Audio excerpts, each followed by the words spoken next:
سورہ العصر میں اللہ قسم کھا کر فرماتا ہے کہ زمانے کی قسم یقیناً ہر انسان نقصان میں ہے۔ یہ کون سا نقصان ہے جس کے بارے میں اللہ نے زمانے کی قسم کھائی ہے؟ اور یہاں زمانے سے کیا مراد ہے؟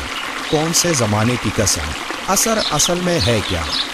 یہاں نقصان کا مطلب وہ نقصان نہیں جو ہم عام طور پر استعمال کرتے ہیں، بلکہ یہ نقصان دراصل اس بڑی تباہی کا نقصان ہے جس کے بارے میں اللہ نے قسم کھائی کہ سوائے ان لوگوں کے جو نیک اعمال کرتے ہیں، ان کے علاوہ ہر انسان کے لیے تباہی ہے، وہ تباہی جس کے بارے میں انسان نے خود کو لا علم رکھا ہوا ہے۔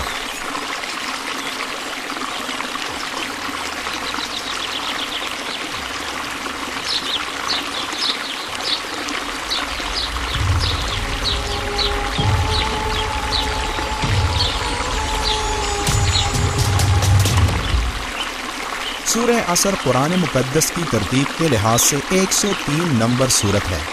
یہ نام سورہ کی پہلی آیت کے لفظ العصر سے ماخوذ ہے۔ یہ سورت جامع اور مختصر کلام کا بے مثال نمونہ ہے۔ اس کے اندر چند الفاظ میں معنی کی ایک دنیا بھر دی گئی ہے۔ اس میں بالکل دو ٹوک طریقے سے بتا دیا گیا ہے کہ انسان کی فلاح کا راستہ کون سا ہے اور اس کی تباہی اور بربادی کا راستہ کون سا۔ امام شافعی نے بہت صحیح کہا ہے کہ اگر لوگ اس صورت پر غور کریں تو یہی ان کی ہدایت کے لیے کافی ہے۔ اس صورت میں اللہ عصر کی قسم کھا کر فرما رہا ہے۔ عصر کے معنی زمانے کے ہیں، یعنی لفظ عصر میں زمانے یا وقت کے گزرنے اور اس کی تیز روی کی طرف اشارہ ہے۔ بعض مفسرین نے والعصر سے مراد نماز عصر کا وقت یعنی زمانہ بھی لیا ہے کہ یہاں پر اللہ تعالیٰ نے عصر کی نماز کی وقت کی قسم یاد فرمائی ہے، اس لیے کہ یہ نماز درمیانی نماز ہے۔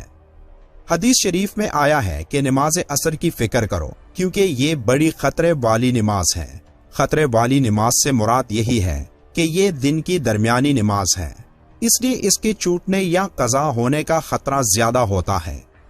عام طور سے عصر کے وقت لوگ اپنے کاموں، تجارت، نوکری یا دیگر مصروفیات میں گم ہوتے ہیں، اس لیے یہاں بعض مفسرین نے یہ معنی لیا ہے کہ والعصر فرما کر اللہ تعالیٰ عصر کی نماز کے وقت کی قسم یاد فرما رہا ہے تاکہ اس نماز کی اہمیت کو واضح کر دیا جائے۔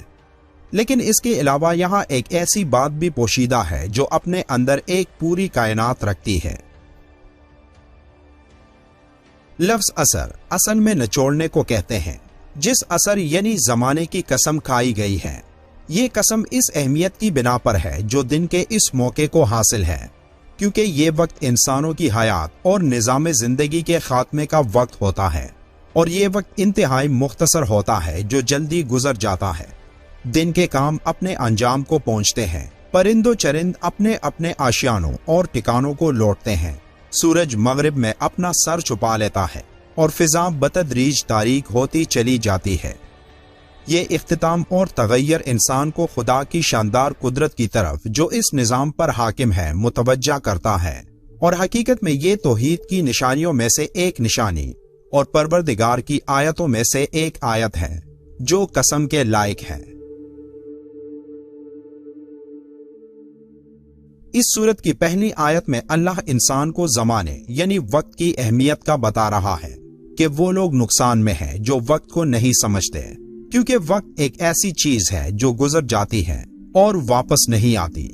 اس تھوڑے سے وقت میں ہمارے پاس بہت مواقع ہوتے ہیں جو ہمیں اللہ کے قریب لا سکتے ہیں، تو یہ قسم ان لوگوں کے لیے ہے جو وقت کے اس موقع کو ضائع کر دیتے ہیں۔ عصر کے زمانے کی قسم بھی اسی لیے ہے کیونکہ عصر کی نماز بھی دن کی آخری نماز ہوتی ہے، جس کے بعد اندھیرا چھا جاتا ہے اور پورے دن میں انسان نے جو کچھ کیا ہوتا ہے وہ واپس نہیں آ سکتا۔ اس کی مثال ایسی ہے جیسے کوئی برف کے ٹکڑے فروخت کرتا ہے جو دن کی روشنی میں تیزی سے پگھلتی ہے، اس لیے اس شخص کی کوشش ہوتی ہے کہ جلد سے جلد اس تمام برف کو فروخت کر کے زیادہ سے زیادہ منافع کمائے، کیونکہ اگر وہ برف فروخت کیے بغیر پگھل گئی تو اس کے پورے دن کی محنت ضائع ہو جائے گی، یعنی عمر کی جو مدت انسان کو دی گئی ہے وہ برف کے گلنے کی طرح تیزی سے گزر رہی ہے۔ اس کو اگر ضائع کیا جائے یا غلط کاموں میں صرف کیا جائے تو یہی انسان کا خسارہ ہے۔ اس صورت میں انسان کا لفظ استعمال ہوا ہے جو واحد ہے، لیکن یہاں اس کا مطلب دنیا کے تمام انسان ہے، کیونکہ یہ صورت جو بھی پڑھتا ہے وہ یہی سمجھتا ہے کہ اس میں اس کے بارے میں بات ہو رہی ہے۔ جیسے قیامت کے روز ہر انسان اپنے بارے میں ہی فکر مند ہوگا، سوائے حضرت محمد صلی اللہ علیہ وآلہ وسلم کے۔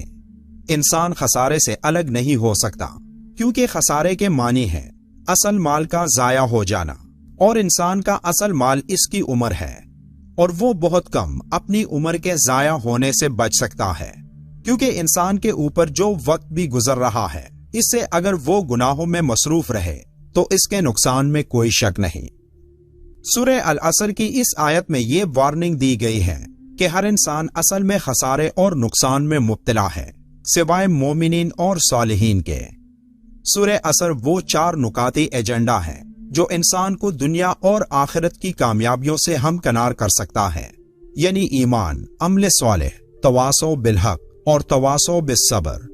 سورہ عصر کا اگر گہرائی سے جائزہ لیں تو جو بات سمجھ میں آتی ہے تو وہ یہ کہ یہی چاروں امور نیکی پر گامزن لوگوں اور برائی پر گامزن لوگوں دونوں کو کسی نہ کسی حال میں برداشت کرنا پڑتے ہیں۔ مثلا ایک چور اگر چوری کرتا ہے تو سب سے پہلے اس کا دل اسے یہ یقین دلاتا ہے کہ یہ کام منافع بخش ہے، اسے کر دو تم مفت میں امیر ہو جاؤ گے، گویا وہ اس پر ایمان لاتا ہے۔ پھر چوری کرنے کے لیے ہاتھ پاؤں مارتا ہے، یعنی عمل کرتا ہے جس پر ایمان لایا۔ پھر جب وہ چوری کرنے میں کامیاب ہو جاتا ہے تو اپنے جیسے لوگ ڈھونڈتا ہے، ان کو اس کام کی طرف مائل کرنے کے لیے دلائل دیتا ہے، یعنی تواصو بالحق کی شک پر عمل درآمد کرتا ہے۔ پھر اگر وہ چوری کا پیشہ اپنا لیتا ہے تو ظاہر ہے کبھی نہ کبھی تو پکڑے بھی جانا ہوگا، تو نتیجتاً جو مار اسے کھانی پڑتی ہے اس پر صبر بھی کرتا ہے۔ تو گویا ایک چور کو بھی ان چاروں مراحل سے گزرنا پڑتا ہے۔ تو کیوں نہ انسان حق کا راستہ اپنائے، انبیاء کے طریقے پر چلیں، تاکہ کامیابی اس کا مقدر بنے، اور تاکہ زندگی کے اس کاروبار میں جس کا اصل سرمایہ وقت ہے، اس سے قیمتی چیز کوئی اور ہے ہی نہیں، اس کی قدر کریں، سمجھیں اور اس کو مفید کاموں میں لگائیں۔ سورہ عصر کا یہی پیغام ہے جس پر غور کر کے